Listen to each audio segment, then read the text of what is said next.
इस वक्त की बड़ी और अहम जानकारी जो कि दिल्ली से सामने आ रही है, जहां पर आपको बता दें कि दिल्ली सीएम अरविंद केजरीवाल का बड़ा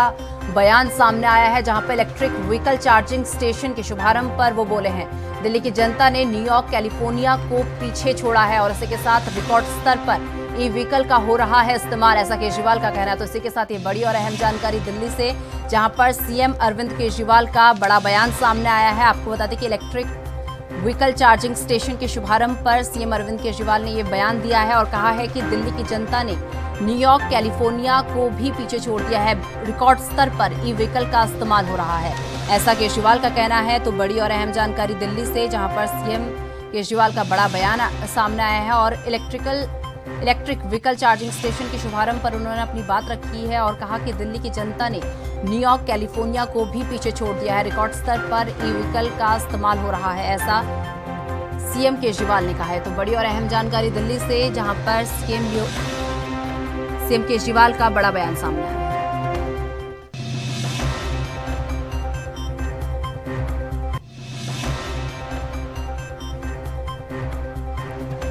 खबर पर अधिक जानकारी के लिए हमारे साथ हमारे संवाददाता राजीव तिवारी हमारे साथ जुड़ चुके हैं। राजीव, जिस तरीके से बात करें, सीएम का बड़ा बयान सामने आया है, इलेक्ट्रिक व्हीकल चार्जिंग स्टेशन के शुभारंभ पर उन्होंने कुछ बातें अपनी सामने रखी, क्या कुछ उन्होंने कहा इस दौरान, एक बार पूरी जानकारी।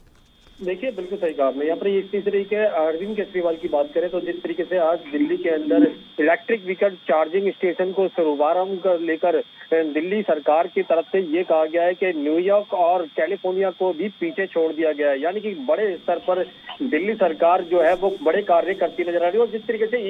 ई व्हीकलों की बात करें तो ई व्हीकल जो है वो लगातार कहीं ना कहीं अब दिल्ली के नहीं बल्कि और राज्य के अंदर भी बढ़ते हुए नजर आ रहे हैं। और दिल्ली कहीं ना कहीं काफी बड़ी संख्या के अंदर ई व्हीकल जो है वो बढ़ चुके हैं और कहीं ना कहीं लोग जो है ई व्हीकलों का ही इस्तेमाल करते हुए नजर आ रहे हैं। जी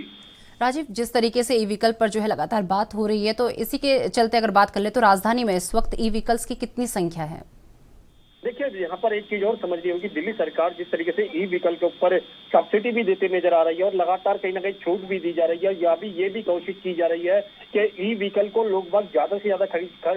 खरीदे और ना कि जो पेट्रोल और डीजल की गाड़ियां हैं उनसे कहीं ना कहीं जो पॉल्यूशन होता है उससे भी कहीं ना कहीं राहत मिले। मगर जिस तरीके से लगातार दिल्ली सरकार प्रयास कर रही है और जनता भी कहीं ना कहीं सहयोग करती हुई नजर आ रही है, क्योंकि अब ई व्हीकल की तरफ ही लोगों का रुझान देखने को मिला। और दिल्ली के अंदर की बात करें तो दिल्ली के अंदर डीटीसी बसों की बात करें तो वो भी कहीं ना कहीं 3000 से ज्यादा की संख्या जो है वो लगभग बढ़ती हुई नजर आ रही है। और लगातार ये भी कोशिश की जा रही है कि 2024 तक जो है वो लक्ष्य और ज्यादा बढ़ता हुआ नजर आए। जी राजीव, जिस तरीके से ई व्हीकल की बात की जा रही है और लगातार ई व्हीकल का जो है रिकॉर्ड स्तर पर जो है इस्तेमाल लोग कर रहे हैं, ऐसा अरविंद केजरीवाल ने आज कहा है, तो ऐसे में पर्यावरण को कितनी राहत इससे मिलेगी? क्योंकि ई व्हीकल चलेगा तो कहीं ना कहीं पर्यावरण को इससे कहीं ना कहीं बड़ी राहत मिलेगी, तो कितनी राहत यहाँ पर पर्यावरण को मिलती हुई नजर आ रही है? देखिए, यहाँ पर एक चीज और समझनी होगी, जिस तरीके से दिल्ली सरकार प्रयास कर रही है ई व्हीकल को बढ़ावा देने के लिए, यहाँ तक कि सब्सिडी दी जा रही है और ये भी कोशिश की जा रही है दिल्ली के अंदर लगातार पॉल्यूशन का स्तर जो बढ़ रहा है उसको भी कंट्रोल किया जाए। क्योंकि अगर मान लीजिए पेट्रोल और डीजल की गाड़ियां अगर बंद हो जाती हैं या फिर जब भी कहें लगभग कैसे तो उनकी संख्या घट जाती है, तो कहीं ना कहीं दिल्ली के अंदर जो पॉल्यूशन है वो वाकई में ही घटता हुआ नजर आएगा और दिल्ली की जनता को कहीं ना कहीं साफ हवा मिलती हुई नजर आएगी। मगर यहाँ पर जिस तरीके से दिल्ली सरकार प्रयास कर रही है और जनता भी कहीं ना कहीं ई व्हीकल की तरफ जाती हुई नजर आ रही है, तो उसके साथ जाहिर है कहीं ना कहीं ई व्हीकल से कहीं ना कहीं पर्यावरण को भी कहीं ना कहीं फायदा होता हुआ नजर आएगा और जनता को भी जो महंगे पेट्रोल और डीजल है उससे भी कहीं ना कहीं राहत मिलती हुई नजर आएगी। जी राजीव, अगर सभी ई व्हीकल्स की ओर, जिस तरीके से जनता का रुझान भी अब ई व्हीकल्स की ओर बढ़ रहा है, तो ऐसे में जो पेट्रोल और डीजल से चलने वाली गाड़ी है उनका क्या किया जाएगा? जिस तरीके से अगर धीरे धीरे करके जो ई व्हीकल्स की संख्या में जो तेजी से बढ़ोतरी हो रही है, ऐसे में जब जो पेट्रोल और डीजल की गाड़ी है उनका क्या होगा ऐसे में? देखिए, यहाँ पर एक चीज और समझनी होगी, दिल्ली सरकार जिस तरीके से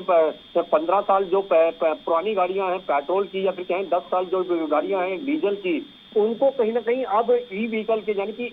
कन्वर्ट करने की कोशिश की जा रही है। यहाँ तक कि सीएनजी के भी अंदर कन्वर्ट करने की कोशिश की जा रही है। यहाँ तक कि जो किट है यानी कि इलेक्ट्रिक किट की बात करें या सीएनजी किट की बात करें, दिल्ली सरकार उसको भी उपलब्ध कराने की कोशिश कर रही है। अगर जो लोग ज्यादा पुरानी गाड़ी हो चुकी है और जो लोग ई किट नहीं लगवा सकते हैं उनके लिए कहीं ना कहीं ये कहा जा रहा है कि इसको कहीं ना कहीं डम कराया जाए, यानी कि कबाड़े में दिया जाए और उसके बाद में जो ई व्हीकल है वो खरीदा जाए। मगर यहाँ पर दिल्ली सरकार जिस तरीके से प्रयास कर रही है और और जनता जिस तरीके से ई व्हीकल की तरफ जा रही है तो उससे साफ जाहिर है कहीं ना कहीं दिल्ली के अंदर जो पॉल्यूशन का स्तर है वो भी कहीं ना कहीं घटता हुआ नजर आ रहा है। और दूसरी तरफ जो ई व्हीकल का जो बढ़ावा है वो दिल्ली सरकार की तरफ से कोशिश यही की जा रही है कि ज्यादा से ज्यादा दिल्ली के अंदर ई व्हीकल चलते हुए नजर आए। और जिस तरीके से चार्जिंग स्टेशनों की बात की जाए, क्योंकि शुरुआत के अंदर ये कहा जा रहा था कि चार्जिंग की कहीं ना कहीं समस्या बनती हुई नजर आएगी और दिल्ली सरकार चार्जिंग स्टेशनों को भी कहीं ना कहीं बढ़ाते हुए नजर आते हैं, जिससे कहीं ना कहीं जगह जगह चार्जिंग की जो दिक्कत है वो भी कहीं ना कहीं खत्म होती हुई नजर आएगी। जी चलिए राजीव, बहुत बहुत धन्यवाद हमारे साथ जुड़ने के लिए और ये तमाम जानकारी हमारे साथ साझा करने के लिए।